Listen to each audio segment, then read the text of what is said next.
Hey crew, it's Coach Josh with Garage Gang Gyms, and today we're going to talk about the dip. I'm going to show you how this exercise is a great movement, in my opinion even better than the push-up, because of how easy it is to modify. Some people that do dips, they use them for triceps. I'm not a huge fan of doing a bar dip for triceps because it can be a little awkward for some people, right? And sometimes if the angle isn't quite right, we can develop some elbow pain. There's so many other exercises we could do for triceps specifically that I reserve the dip just for chest, okay? So at the top, I'm gonna take a good breath, shoulders are down, my ribs are braced. I'm gonna lower myself down until I feel as much of a stretch as I can. And then I'm going to lead with my chest.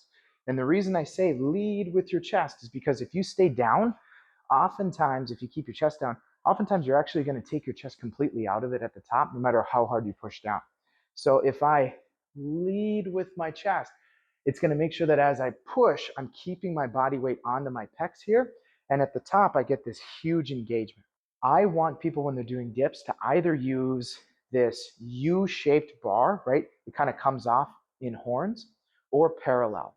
Now, if you're using parallel bars, I highly recommend you find some parallel bars that are at least hip high or higher. Some people, they do okay with an extended wrist here, right? So it's bent. Some people do better if, let's say, you have wrist pain for some reason, with your wrist straight. To me, doesn't matter. Whichever one gets you the most chest engagement. At the top, we want to make sure that our shoulders are depressed all the way down. Oftentimes people get a little lazy with this at the top, and maybe they need a little bit more assistance, or they're just unwilling to use assistance. Because at the top, we're missing so much chest engagement if my shoulders stay up here. So just watch what happens to my chest when I drive my shoulders down. There's a lot more peak, right? From here to there, okay? It's very, very important we get that full range of motion. And then also, and this some people can have issues with usually, is we want to get as deep as we can while still feeling our chest stretch. Some people can get all the way down here where they're almost touching their head on this horn here, and they get an immense amount of chest stretch. Maybe you're in here. Our goal is to get you as low as we can while still feeling your chest, not necessarily your traps, the fronts of your shoulders, other things like that. When I go down, again, I'm searching for that chest stretch. I'm trying to push my shoulders out, getting as much chest as I can. So at the top, I'm going to take a good breath, shoulders are down, my ribs are braced. I'm going to lower myself down until I feel as much of a stretch as I can. And then I'm going to lead with my chest. Now, when we talk about modifying exercises, our goal is to always make the modified exercise as close to the full-fledged exercise we possibly can. I modify with a pull-up band. So if you train at a global gym, and I used to train at one for almost a decade, and that gym, we had two different machines, and they each had a pivot arm, right? You stood on the arm, lowered it down, came up. But just the nature of those pivot arms, at least the technology we had at that gym, it kind of swings you in and swings you out, and it can be really tough to find your pecs. I've seen some that are more straight up and down. Those can be a little bit better, and those can be great. Those are really easily modifiable, and those work fine. I prefer the band because the band at the bottom is actually going to give you more help than it does at the top. Where those pivot arms, right, those counterbalance ones, those are giving you 100 pounds of assistance the whole time. This, it might give you 100 at the bottom, and then as it's helping you up through the hardest parts so that you can really feel your chest, it's giving you less and less and less, giving you more and more of a contraction at the top. Because at the top, people can do dips here all day, right? But not necessarily full range of motion. So again, it's kind of leveling off that strength curve a little bit, making it hard the whole time, like I like it. A little bit of a bunny hop to get in. I'm putting it right on my kneecaps, or just slightly behind. Okay, so I'm pushing down, ribs are tight, big breath, and again, I'm searching for that chest stretch, searching for that chest stretch. The band's actually going to allow me to go a lot slower, which can give me a better chest stretch. I'm braced, and then I can push up, down, up. Now, this band's a little too much for me, but you understand the concept, right? Now, the cool thing with these bands is you can add to it if you're doing more repetitions, or maybe you're still learning how to dip. You can remove these bands, and that's going to make it harder over time.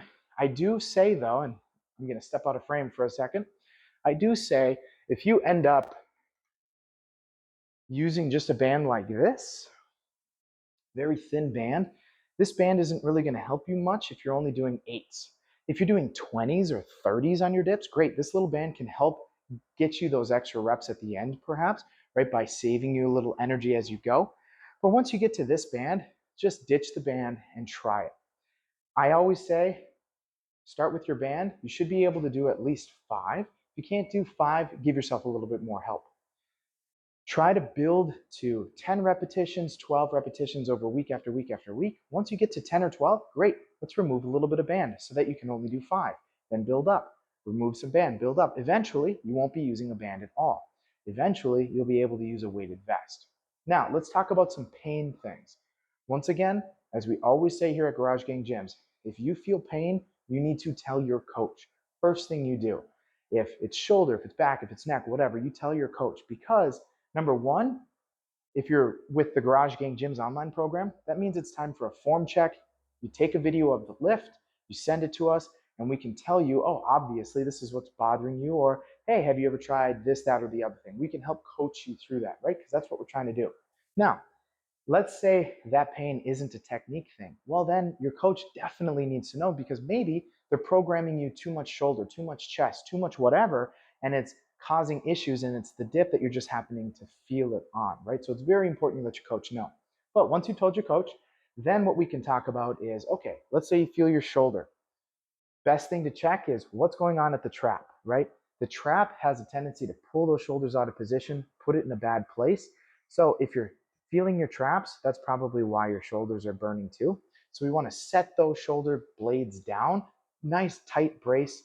And again, as we come up, we go out of the bottom. If you're feeling your elbow, chances are, instead of leaning towards the thumb of your hand, you're leaning back towards the blade of your hand, and it's actually pointing your elbows back, and you're doing more of that tricep dip that I was saying isn't ideal, at least when we're trying to work your chest, right? Some people, if you want to do a tricep dip, you certainly can. But again, if we really put that pressure on your thumb, set those shoulder blades down, that should eliminate your pain. Or maybe it's time you give yourself a little bit more assistance and slow things down. Because if you slow things down, you might be able to find or feel where you feel pain in that movement. And maybe it's, oh, it's right here. Great, let's fix that part. What's going on at that part? Are you losing your core engagement? Are your shoulders hiking up? What's going on? So there you have it. Again, I'm Coach Josh. This was the dip, and I'll see you again next time.